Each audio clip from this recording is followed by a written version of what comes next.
Assalamualaikum warahmatullahi wabarakatuh. Nama saya Muhammad Sani bin Ahmad. Nombor matrik saya 201208. Hari ini saya akan bentangkan tentang subjek pengurusan kawasan legeh, Watershed Management, FHM 3305. Okey, untuk tugasan ni saya telah memilih Sungai Johor Basin. Pertama sekali saya akan menerangkan tentang 10 sungai basin di negeri Johor.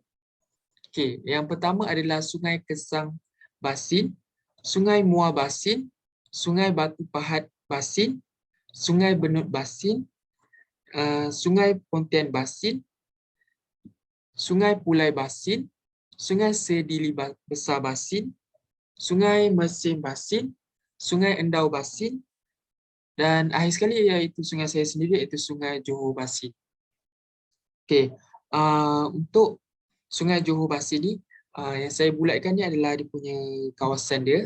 Yang warna merah ni, yang saya bulat ni adalah dia punya kawasan lokasi Sungai Johor Basin tersebutlah.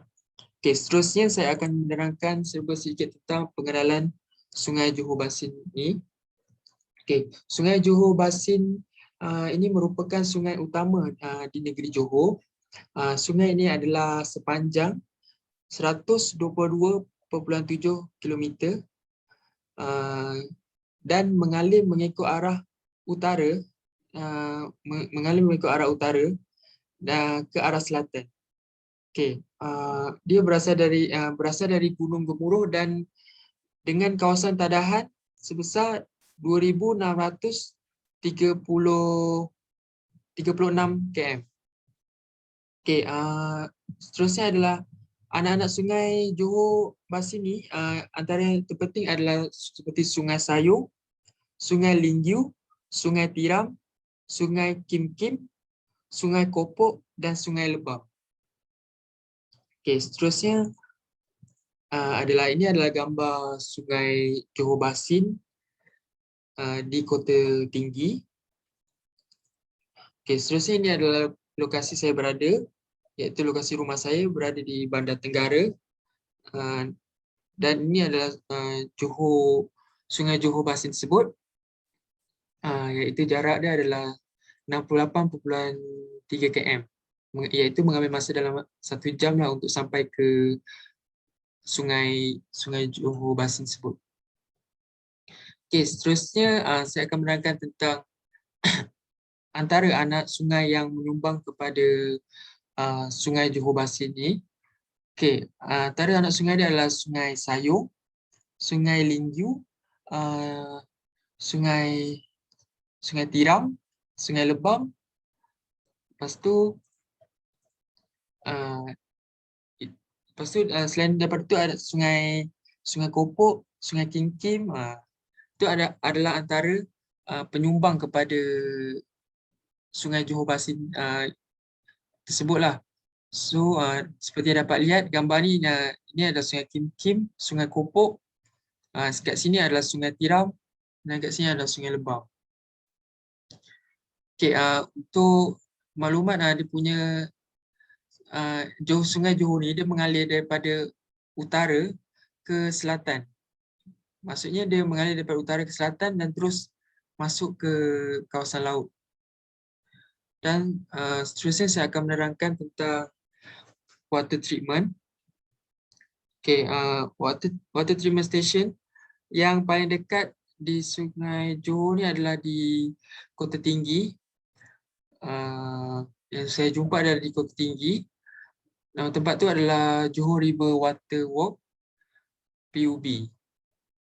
Nampak lihat yang saya bulatkan ni. Seterusnya saya akan menerangkan isu Sungai Johor Basin yang antara sering berlaku. Okey, yang pertama adalah isu pencemaran bau. Okey, pencemaran bau ni berpunca daripada ladang ternakan ayam ataupun ladang-ladang seperti itik ke apa ke, ataupun kilang pemprosesan baja najis haiwan yang mencemarkan sungai tersebut. Maksudnya sisa-sisa daripada kilang tersebut ataupun ladang ternakan tersebut dibuang ke dalam sungai Johor Bahasa ni akan menyebabkan berlakunya pencemaran ataupun bau yang boleh mengganggu penduduk persekitaran asal kondusif bagi penduduk tempatan tersebut. Okey, kesan daripada masalah ini akan mengganggu ekonomi penduduk tempatan dan juga nelayan. Okey, maksudnya kat sini jika kawasan sungai tercemar, secara tidak langsung ekonomi nelayan dan penduduk tempatan akan terganggulah sebab nelayan sebab pencemaran tersebut akan menyebabkan sungai tersebut rosak, seperti hidupan di kawasan sungai tersebut akan mati ataupun terganggulah. So itu saja untuk ni pencemaran bau. Seterusnya adalah isu banjir. Okay, Sungai Johor Bahasa ni merupakan salah satu jugalah punca banjir di negeri Johor. Okey, ini saya ambil Kerajaan Akbar. Saya ambil contoh kawasan di daerah Kota Tinggi. Okey, Sungai Johor ni dia pernah menyebabkan berlaku tragedi banjir yang paling teruk. Bukan paling teruk bolehlah paling teruk di daerah Kota Tinggi tersebut pada tahun 2006, 2007 yang menyebabkan kerugian keseluruhan di kawasan tersebut menyebabkan 1.5 bilion ringgit Malaysia, dan banjir ni merupakan antara banjir yang paling teruk pernah berlakulah di Malaysia. So ini berlaku pada 2006-2007, tapi ia kembali baru saja tahun ni pada 5 Januari 2021. Tapi dia tak seteruk kejadian yang berlaku pada 2006-2007 tersebut. Okey. Apa yang saya baca daripada artikel, punca utama banjir ni adalah disebabkan keadaan sungai, kedalaman sungai tersebut yang kurang dalam, menyebabkan apabila hujan, air di kawasan sungai tersebut akan melimpah. Okey, seterusnya saya akan menerangkan tentang kegunaan Sungai Johor Bahasa. Okey, yang pertama adalah sumber air dan kawasan tadahal. Yang kedua adalah tempat riadah dan rekreasi.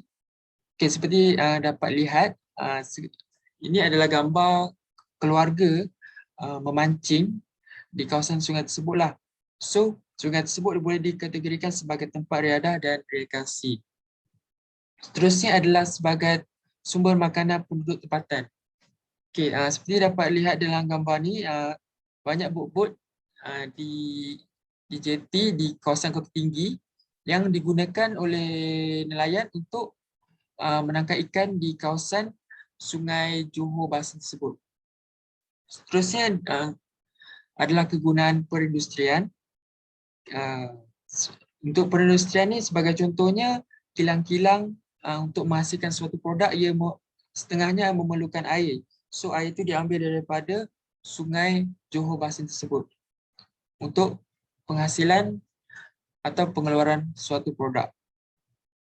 Okey, yang seterusnya adalah sebagai habitat flora fauna.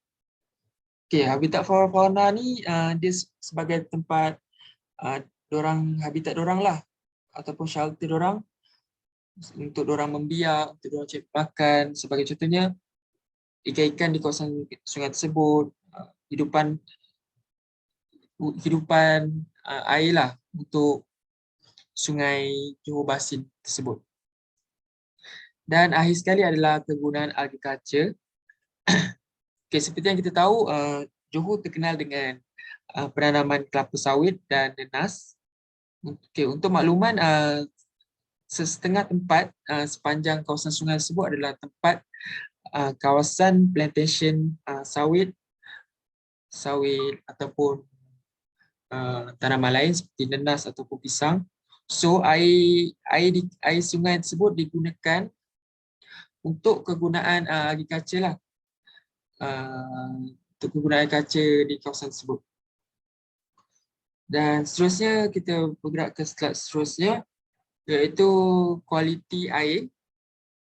Okey, ini data ni pada 2016. Okey, purata kualiti air pada 2016 adalah 83. Okey, untuk peringkat dan kualiti pencemaran kelas 2 dan kategori B/C. Okey, untuk pada tahun 2017 purata kualiti air adalah 81 dan peringkat kualiti pencemaran adalah kelas 2 dan kategori B/C. Okey, seterusnya ini adalah water level station. Okey. Untuk water level station di Sungai Johor Bahru ni, dia berada di Rantau Panjang dan juga Kota Tinggi. Okey, seterusnya adalah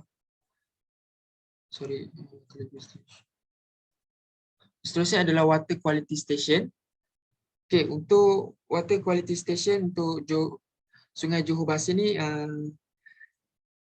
ia berada di Rantau Panjang. Okey, ini adalah gambaran daripada map rainfall station untuk Johor River Basin. Dapat lihatlah yang hitam ni adalah stesen rainfall station untuk Sungai Johor Bahru ni. Dan ini adalah sedikit rainfall station yang untuk Sungai Johor Bahru. Okey. Dan ini adalah rujukan yang saya rujuk untuk slide pembentangan ini. Doktor boleh tengok. Dan saya rasa itu sahaja daripada saya. Terima kasih.